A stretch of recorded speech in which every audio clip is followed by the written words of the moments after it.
mosse saranno in buona sostanza quella di andare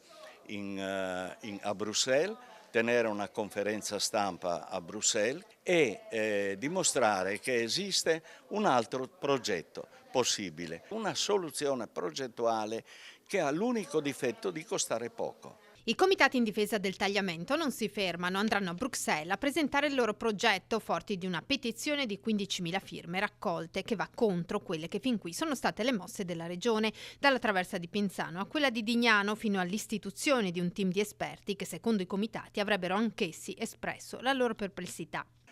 C'è anche da aggiungere che poco, e abbiamo anche questo ben spiegato alla Commissione europea, che poco accettabile era anche il fatto che fosse messo in campo questo ricatto sostanziale che dava, emanato dalle massime autorità regionali, con le quali si indicava come i proponenti fossero i responsabili dell'eventuale morte degli abitanti della Bassa Friulana colpiti dalla esondazione del fiume. Bene, questo lo troviamo assolutamente inaccettabile. I comitati denunciano anche il silenzio di fronte alla presa di posizione della Commissione europea. Sì, è stata sostanzialmente occultata